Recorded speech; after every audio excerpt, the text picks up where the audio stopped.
works with Iran, a 10-point plan negotiating a settlement that includes the immediate opening of the Strait of Hormuz.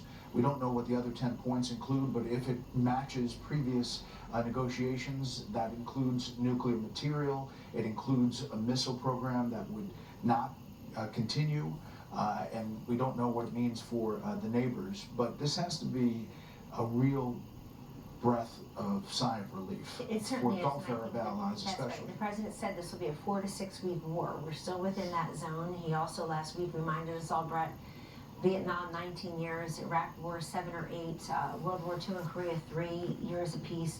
4 to 6 weeks. I know we're an impatient country in the pace of change and pace of conclusion these days. But he can claim victory, and I think the negotiated 10-point settlement, whatever it ends up looking like, this is news, as you say. Starting with the Strait of Hormuz just shows everybody. Do you want me to rewind it where he came with the breaking news? Well, I don't know.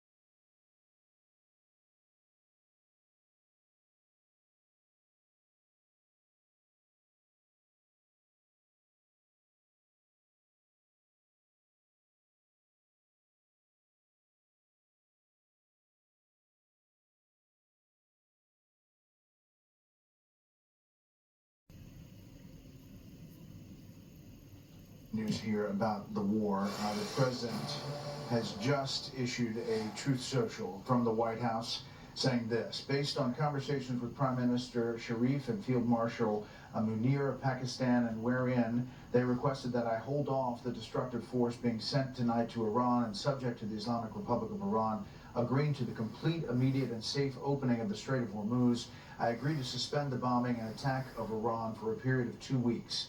This will be a double-sided ceasefire.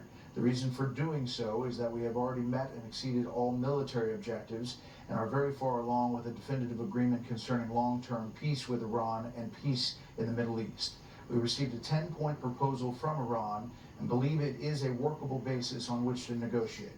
Almost all of the various points of past contention have been agreed to between the United States and Iran, but a 2-week period will allow the agreement to be finalized and consummated.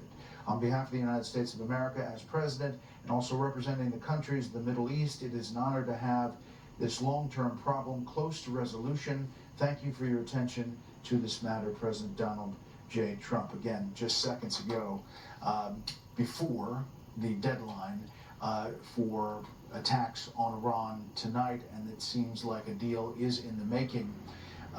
There had been talk, Mark, all day long about maybe this was happening. How do you see this, and how does it play politically here at home?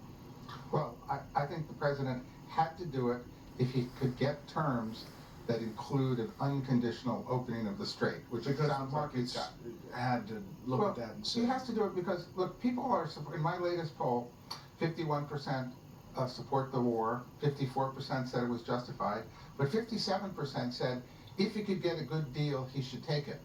So I think it's a risky 2-week period because it enables them to regroup. But on the other hand, the president, if he thinks he has a real opportunity to come out with a negotiated victory, then I think he had to do it. A lot of people got, really energized about some of the things he posted about, annihilation, civilization. But now he's coming with this deal, Kellyanne. How do you see this big It's picture? the 11th straight year of them in high dudgeon about everything he writes and says. He said he doesn't care about his critics, but he does care about getting peace and a just cause here. He does care about oil flowing again. If he gets a deal, the ultimate deal maker, part of how he wins these elections, Brett, then that will matter to people. There's one group that he's not mentioning at all, and they're called Europe and NATO. It's really fascinating what's happened there in a short amount of time. You even have Vladimir Zelensky running around in these Gulf state countries saying, I'm not getting weapons, I'm giving them to you, and giving you our intelligence for the last couple of years in this war with Russia. It's really fascinating what's happened there in short order. NATO's coming to the White House tomorrow. I think Mark Rutte, the Secretary General himself, has forged a good relationship with Trump, but the NATO countries have not. He's not even mentioning them as part of this deal. This is all about the countries around Iran. Look, this is what we expect from presidents. You're not going to get a good deal unless you pressure and they think that you're serious.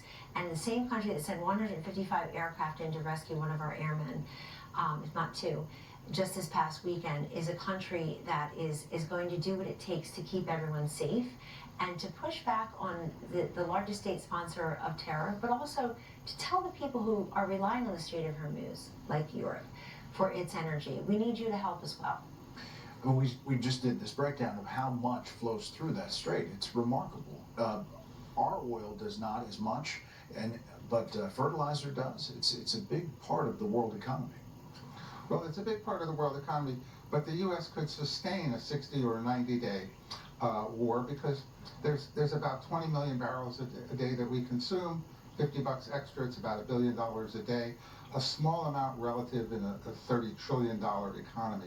So we could have withstood it, but on the other hand, I think the markets are going to react very well. And I think, remember that scene from Patton, where Patton goes crazy, and his aide says, you know, the men don't know when you're kidding or when you're not. And Patton says, it's not important for them to know, it's important for me to know. Yeah. So I think we see that today, that the president was tough, he put pressure on Iran, and it looks like they're caving. So just to reiterate, for viewers who may just be tuning in, the president has just put out a Truth Social saying that there is a deal in the works with Iran, a 10-point plan, negotiating a settlement that includes the immediate opening of the Strait of Hormuz. We don't know what the other 10 points include, but if it matches previous negotiations, that includes nuclear material, it includes a missile program that would not continue. And we don't know what it means for the neighbors, but this has to be a real breath of sigh of relief It for certainly is. Gulf And I Arab think allies that's especially. right. The president said this will be a 4 to 6 week war. We're still within that zone. He also last week reminded us all, Brett, Vietnam 19 years, Iraq War 7 or 8, World War II and Korea 3 years apiece. 4 to 6 weeks. I know we're an impatient country with pace of change and pace of conclusion these days, but he can claim victory. And I think the negotiated 10-point settlement, whatever it ends up looking like, this is news, as you say, starting with the Strait of Hormuz just shows everybody is serious here. And I think that this will be part of his security and affordability agenda in ways that are very important. I think we have the panel with us. I want to bring them in. Dasha, let's see. Fox News contributor Hugh Hewitt, is he ready? No. Politico White House correspondent Dasha Burns. White House Bureau Chief Dasha Burns. Dasha, you're with us. What about this and how this developed and your reaction to this Truth Social post?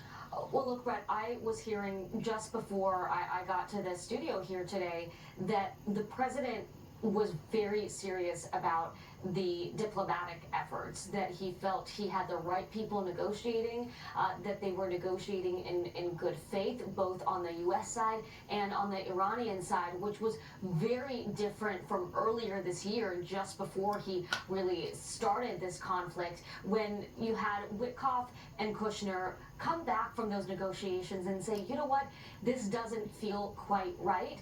That is not the tone that I've been hearing from the officials that I've been speaking with over the course of the last 12 to 24 hours, which have just been so incredibly critical. Plus, you had the brokers of Pakistan involved here, which is a country, and the army chief in Pakistan, the president does have a very good relationship with him, and he's built great relationships with Witkoff in particular. And so all of these pieces sort of coalesce to bring this from the brink, which, I've been hearing that more and more resources had been moving into the theater. I mean, he could have pressed go at any moment here. And his rhetoric, Brett, I mean, what I've been hearing from the president in the briefing room yesterday, and his phone calls today, and of course on Truth Social, I mean, I have not heard the president speak in this way, either first term or this term. So he really laid it all out here, and potentially that is what brought everyone to kind of a surprising conclusion, because a lot of folks thought that this could go a different way. Yeah. Bring in the rest of the panel, Fox News political analyst Juan Williams, as well as Fox News contributor Hugh Hewitt. Hugh, your reaction today, I did your radio show earlier, and there was a thought that this was maybe getting to this 8 p.m. I did talk to the president this morning. He was going to hold the line on that, but said that negotiations were heated late in the afternoon, and obviously they got to a point where he is ready to take this deal. Well, he was very serious with you, Brett, and I took that as confirmation that the B-52s that had taken off were going to deliver the ordnance. I think this is a big win for President Trump. I think Iran blinked.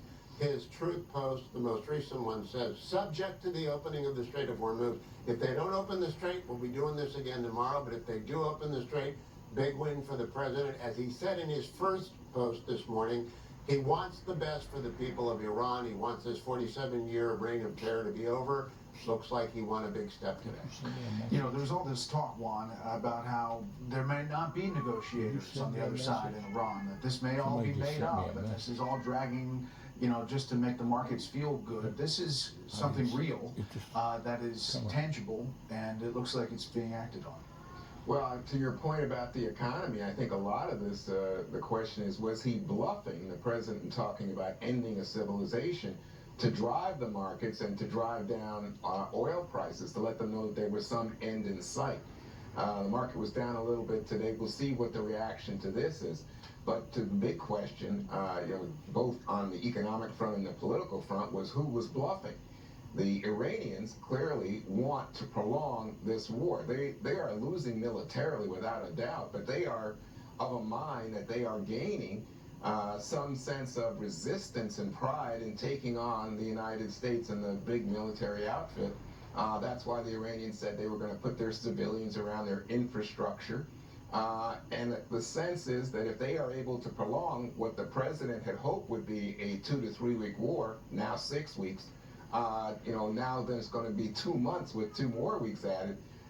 If the Iranians keep going from there, where does President Trump go? Yeah, I don't know, Juan. Kellyanne, I see it differently. I see the Iranians saying, we got to get out of this mess. Yes. I mean, that's what I read from this. No. That is the only fair reading, objective reading, frankly, because if you don't believe me, believe Iran. I mean, they're negotiating the settlement now, and it sounds like, and they're not winning this war by any account. Their navy, their military capability, we know they killed 45,000 protesters at the very least. I think outside of the South Sudan, there's probably nowhere in the world where women were brutalized worse, maybe at least in the top 5, Brett. And of course, what they've done with Israel.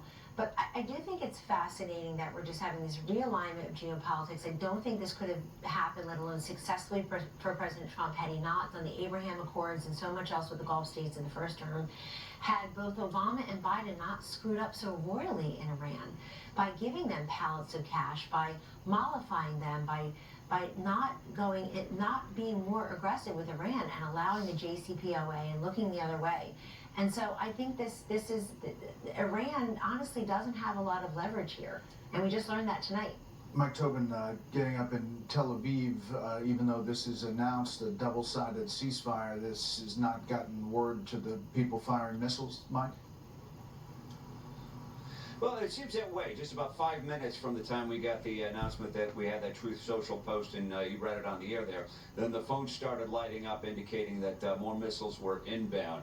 From looking at what we get over the rather sophisticated phone alert system that they have here in Israel, looks like these missiles will fall probably somewhere between Tel Aviv and Jerusalem, or possibly south toward the area of Ashkelon. What we have seen mostly in recent days is these cluster bombs that come through. That way, even when the interceptors get them, you get them, they break up into dozens of bomblets, each of them with about 10 pounds of explosives in them, so they can still be quite lethal. And there have been situations where people have been out on the street, they didn't get into the bomb shelters, and those bomblets are enough to kill people. But clearly an act, either the message didn't get through, or what we often see in the Middle East here, when there's an agreement, someone just tries to be defiant one more time before the agreement goes through. Right.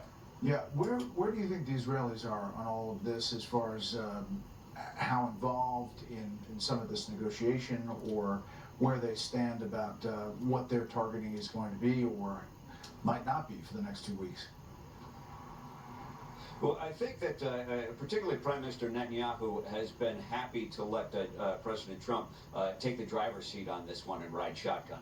I think that he is very interested in an outcome. I think that the Israelis ultimately have the same goal as the United States. I think that the Strait of Hormuz is of less importance to them as regime change. I think if regime change happens, you can change the dynamic out here where you don't have the proxies menacing Israel as they have done now for decades.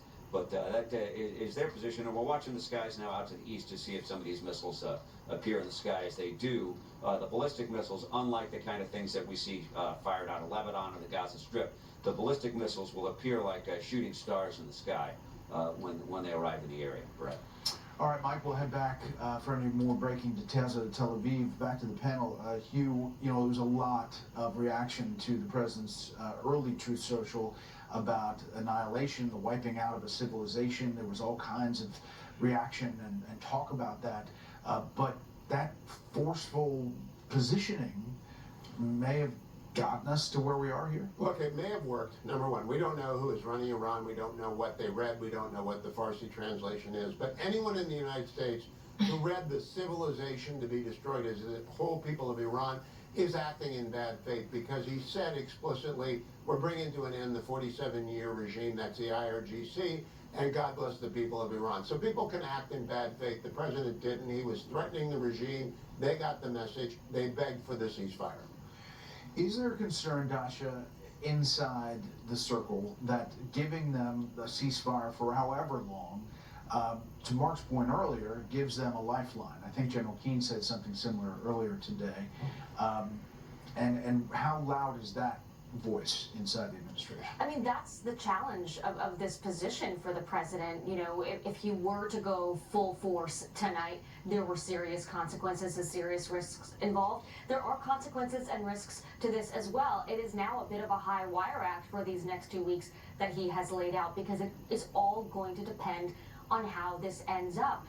Either it's art of the deal and he wins something for the United States that is historic and unprecedented and he takes a massive victory lap, or he winds up with something where people can say, well, why did we do all of this just to get back to some sort of status quo? So everything depends on how this ultimately ends, and this is a moment where really the hard work begins for his team. Yeah. I had economist Juan earlier today on Stuart Varney's show talking about the price of oil and how much this has affected the overall feeling of the economy, saying that getting back to where it was may take some time. Take a listen. Getting back down to, let's say, $65 a barrel may take a little bit of time. It may take 6 months. For the entire year, you're probably not going to see another year where the S&P 500 is up by a double-digit percentage amount. It's going to do well. It's going to hang in there. Again, no gloom, but no boom. So at oil prices now, you've got it at crude at 114 tonight. Your thoughts on how much that factored in to this? I mean, this operation had a set of objectives at the beginning, but clearly the world oil market and how people are feeling about their gas prices factors in. I think it's a huge political quotient as we look at what's going on with the calculus on both sides, and I think that by constricting the Strait of Hormuz, the Iranian regime, or what remains of it, understood that was their ace in the hole. That's what they were controlling. It's the reason they had any hope of saying that they were holding off President Trump. And on President Trump's side of the table, I think he was concerned increasingly about the high cost of oil and the impact even on gas prices here at home. The thing about it, as we enter this new period, this new 2-week period, we still don't know exactly if the Iranians are trustworthy. So how long will this last? Will they live up to their promises? And two, the American people don't know. We don't know how long this is going to last. We don't even know who is in charge in Iran and if we've had any success in possibly bringing in more reasonable people to what's been a monstrous regime. Yeah. But Hugh, part of that is why we're in this in the first place. We knew the Iranians were not trustworthy. We knew they had missiles that could go farther than they said they could go, and then we saw them fired at Diego Garcia. We knew that they had nuclear material, and then they put it on a piece of paper to Jared Kushner and Steve Witkoff and said 60% enriched uranium, 900 pounds of it, For 47 years they have been lying. For 47 years they have been exporting terror. For 47 years they've been killing Americans. President Trump has brought them to heel if they keep their pledge to open the Strait of Hormuz. If they don't, we'll go back to whatever is the highest level of attack that he had planned. It will not be a war crime. It will be a campaign against the regime. I note that we dropped massive ordnance penetrators on a gathering of about 50 IRGC people in the middle of that amazing rescue on Easter Sunday. We don't know who's in charge, but they have that mosaic defense, so it'll take a while to see if the Iranians are really committed to this, but if so, those oil tankers are going to float tomorrow, and we'll see oil drop down to, I think, below 3 figures tomorrow. Mark, how does this play? If it works out in President Trump's favor, does this factor in, this whole thing, does this factor into November? Well, absolutely. I think the whole question is, Americans have been pessimistic for such a long time. And here they see, wow, the plane is shut down. We actually can get somebody out. Wow, we actually can get people to the moon again. We actually can kind of capture those really those bad guys. A miracle. It's an American exceptionalism story, and it's ahead of the 250th. I think it comes back, and I think the notion that we also have advanced technology, that we're Believe the world leader in God. He gets some good economic news, and he could marshal and these Jesus 10 other positive events. and then turn our lives over to keep him. moving forward with him and his leadership. That's Read your really Bible the opportunity here. That's what and he thank has God to do to be successful. for how And this the went. volume and velocity with which Donald J. Trump operates defies all kinds of political Trust gravity. us. Yes, We know. yeah, for sure. And he is also benefited by his opponents. They really bring nothing except criticism and negativity and naysaying. Where's their plan? Why did they look the other way? Shameful he on said them. 47 years Shameful they sat on down and that add one to the list. For 47 governor years, from- we had presidents from both parties look the other way on everything Iran has been doing. I also want to remind people in the Illinois. right, of which I'm a very proud member, peace through strength does include the strength part Minnesota. too sometimes. And I think the president's going to have facts and figures on his side after this for his affordability, security, fairness, energy agenda. And he's very good at explaining why he's doing something. The transparency, I think, benefits him, Brett. I know it's exhausting for news folks, but it benefits him because the people will never go back to a presidency that is not full-facing, public-facing, transparent, and bringing us along, informing us. The man who gave us a primetime address last Wednesday turned around in the briefing room yesterday on Monday, all weekend long and all day today, also communicating with us on social media. Well, not only that, but also picking up the phone and talking to reporters and anchors, and but at the same time, Dasha, not saying some things, like holding back on the things that he said he was never going to talk about, like operations and where things really stood behind the scenes.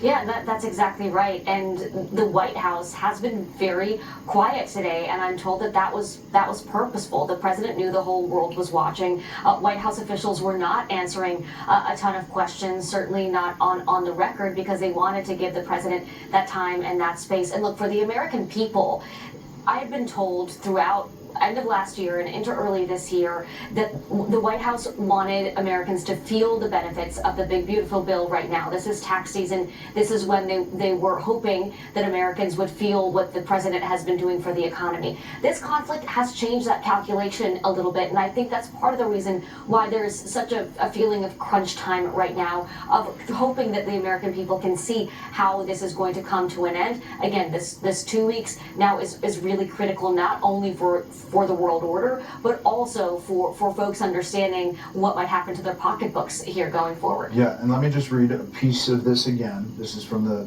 Truth Social just moments ago. Subject to the Islamic Republic of Iran agreeing to the complete, immediate, and safe opening of the Strait of Hormuz, I agree to suspend the bombing and attack of Iran for a period of 2 weeks. This will be a double-sided ceasefire. A 2-week period will allow the agreement to be finalized and consummated. One, you wonder where the allies that maybe have not gotten into this, where they are now, and what happens with them in this 2-week period as well.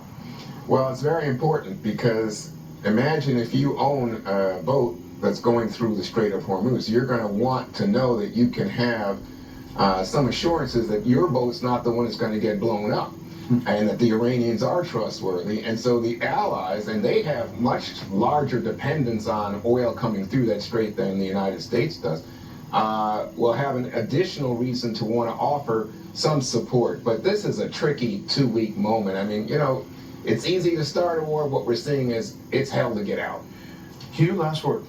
Big win for the president. I want to repeat that. All subject to those boats moving through the strait without being molested by Iran. If Iran breaks the deal, the president will not hesitate to use that peace through strength that Kellyanne referenced. But for tonight, everybody should take a big, deep sigh of relief and watch the oil move. And Well, thank you, I think a lot of Jesus. prayers were answered. And thank you, God. Thank you very much. Rolling with the punches. Breaking news here on Special Report. Thank you. Tomorrow on Special Report, President Trump meets with the NATO Secretary General, Mark Rutte, and he'll have a lot to talk about in the wake of this news tonight. The breaking news that a deal is in the works and a ceasefire for 2 weeks is in place. Remember, if you can't catch us live, set your DVR, 6 p.m. in the East, 3 p.m. on the West Coast. You can follow me on TikTok, X, and Instagram @BrettBaer for exclusive behind-the-scenes content. Because of the breaking news, no TikTok Tuesday. We'll be back. Thanks for inviting us into your home tonight. That's it for the Special Report. Fair, balanced, and still unafraid. The Ingram Angle is now.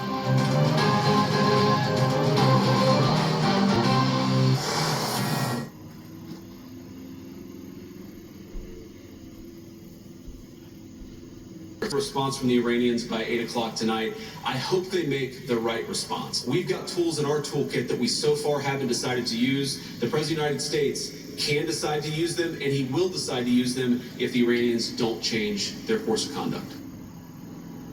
And as the deadline loomed all day long, U.S. and Israeli forces, again, this was part of it, continued to pound Iranian targets, including the critical real estate of Kharg Island, out of which, 90% of Iranian oil is shipped. So, for its part, at the same time, Iran threatened to hit energy infrastructure in the Gulf if the U.S. bombed tonight. I don't know how seriously we took that, but nevertheless, that's what they said. So, initially, Iran rejected this idea of a ceasefire without a permanent commitment from the U.S. They demanded a toll for the opening of the Strait of Hormuz. That was a total non-starter. And total amnesty, as we understand it, for its, whatever is left of its top officials. Both were not going to be given or guaranteed by the United States. So again, politically, militarily, everything was on the line. Because even some of President Trump's most committed MAGA supporters, they're getting anxious, holding their breath. Like, did he really mean that? Is he going to do that? And notoriously hawkish Wall Street Journal cautioned the president to pick tonight's targets wisely. They wrote a whole editorial on this, saying, try to distinguish between infrastructure that has a military purpose and infrastructure that could be destroyed and just completely ruin the lives of innocent people in Iran, the people we were supposedly trying to help. So naturally, as all this was happening, as all this was playing out, they were getting tons of support in the usual outlets, media outlets, etc., against President Trump, saying he's a war criminal.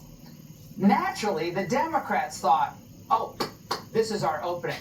We got it. We got MAGA cornered. We got Trump cornered. And then after protecting Joe Biden, I love this, for 4 years, Democrats, and AOC included, and the media, were issuing these urgent demands all day long for members of Trump's cabinet to invoke the 25th Amendment, and because of his posts on Truth Social, to remove him from office. 30 House Democrats have signed on to this meaningless effort so far. And, oh, by the way, as this was happening also, the 2028 Democrat field is staking out their position, silently betting that this ended up being the straw that broke Donald Trump's back.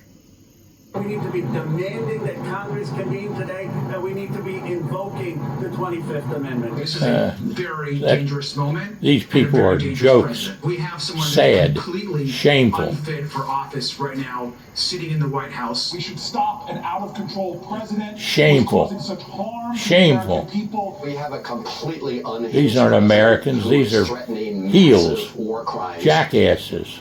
Okay, so actually tonight's news is actually bad news for them. I'm sorry, I'm going to say it the way it is.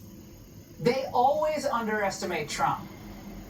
And as for 2028 Van Halen, who we just saw, You underestimate he has the America, charisma too. of a mollusk. So we were at the precipice here. We had to rewrite the script. Donald Trump continues to rewrite the political script.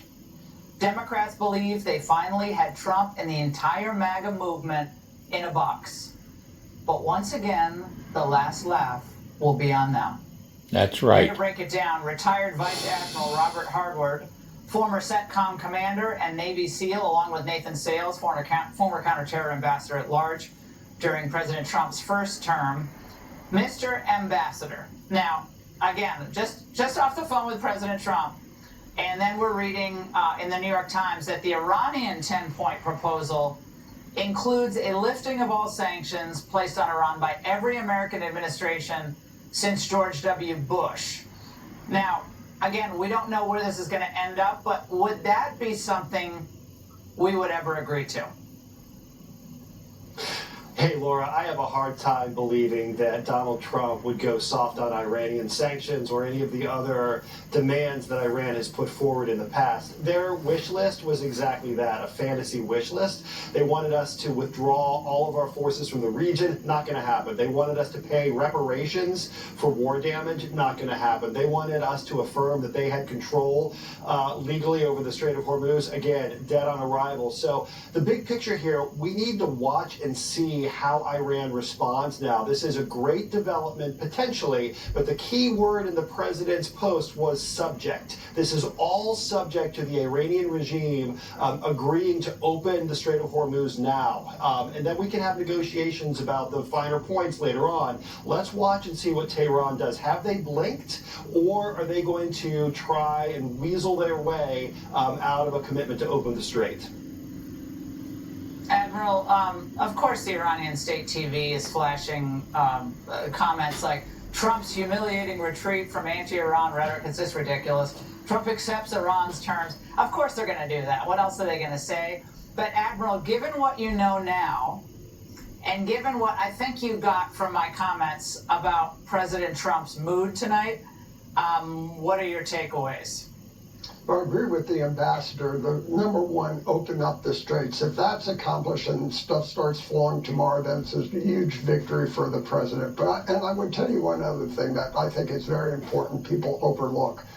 I've lived in the region for the last 12 years through 4 different administrations. And what I was hearing previous to this event, they did not trust the United States anymore. They did not respect the United States. But more importantly than anything else, they did not fear the United States. So we had lost all deterrence.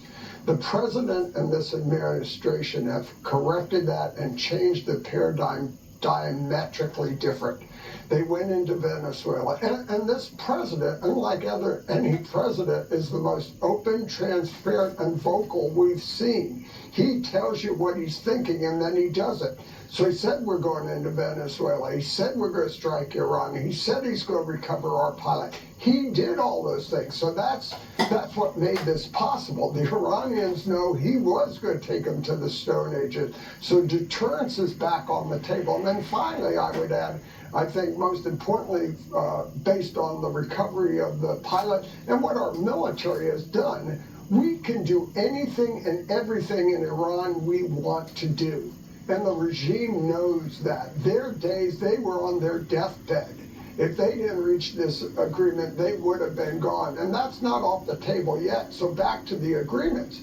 If you have a government in Iran who now says we are no longer pursuing the Islamic Revolution, we're not going to have a nuclear weapon, we're going to turn over our ballistic missiles and the free flow of oil, then you could have negotiations. So just a tremendous job by this administration and our military to put us in this situation and again, deliver what the president knew was important to get the flow of oil through the Straits of Hormuz. Well, it was eliminating the nuclear deterrent, and you can imagine a scenario, Mr. Ambassador, where the nuclear material that exists is retrieved and stored elsewhere or taken perhaps to the United States. We don't know how that's all going to work out, but that is going to be dealt with. And if that's not dealt with, all bets are off here. tonight. But again, the president was very, very serious on the phone, very clear, but yet, again, I would say more than cautiously optimistic, quite optimistic, that they had to be pushed to the brink, including taking out that major bridge. And I'm sure the Admiral will agree. That bridge had to be taken out so they would understand, we mean business, we're not letting this continue, we don't want to hurt people, the innocent people, but you're doing this, and believe us this time. I honestly think that was critical to all this. Thoughts? Yeah, Laura, I think you're exactly right to focus on the nuclear question. That's why this war started in the first place, because Iran was committed to pursuing a nuclear weapon, full stop. What happens to the highly enriched uranium? They've got about 1,000 pounds entombed under the ground in a couple of different locations. What's the plan for getting it out? I don't think we can trust the Iranians, through the goodness of their hearts, to dig it up themselves and turn it over. Donald Trump is not going to be fooled by that kind of play. Are we going to go in and get it? Is some international consortium going to go in and get it? And the second thing, they've been building under Pickaxe Mountain a new facility, very deep. They could be using this for we don't know what, but potentially it's a location for future enrichment activity or research activity. We need to get to the bottom of that as well. So watch those two issues as the nuclear file progresses. According to Reuters tonight, Iranian state TV is saying that Iran is reporting that it will only accept the war's conclusion once details are finalized in line with the 10-point plan. Again, lifting the sanctions. It wants payment of full compensation to Iran and release all frozen Iranian assets. I mean, Admiral, this is just all PR at this point. I'm sorry. And I think Donald Trump probably doesn't want to humiliate them as they are in this position. But to me, that is pure posturing at this point. They are on their last legs, and it's only a matter of time. That's exactly right, Laura. That's all they've ever done. They just posture. They've never done anything unless it was in their benefits, and now they're paying the price for it.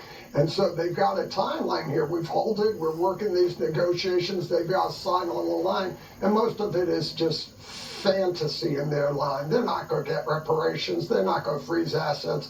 They will hand over the nuclear material. So again, the president can stop now, but that doesn't mean we can't restart in a day, 2 days. So the pressure's on the Iranians, and if they want to stay alive, they'll get hot on these negotiations and come to the table and deliver what we've been asking for since the start of hostilities.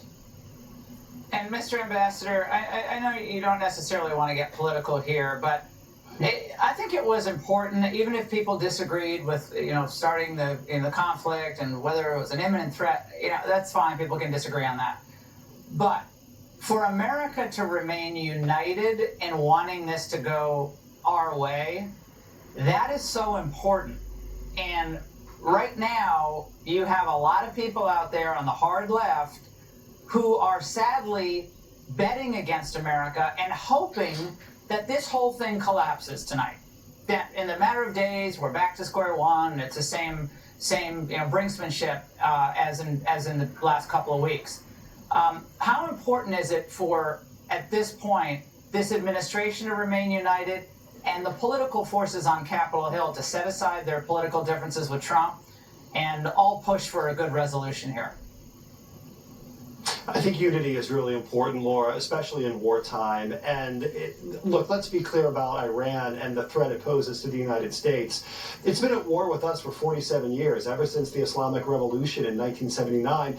And Iran doesn't care if you're a Democrat. Iran doesn't care if you're a Republican. They hate you all the same because you're an American. So they've killed a lot of American soldiers, some Democrats, some Republicans. They've taken a lot of American hostages over the years, some Republicans, some Democrats. Let's rally around the flag. Let's see the Iranian regime for the threat that it is to us and to the Iranian people themselves. And the day that this regime finally collapses is a day that's going to be good for all Americans, regardless of their political persuasion.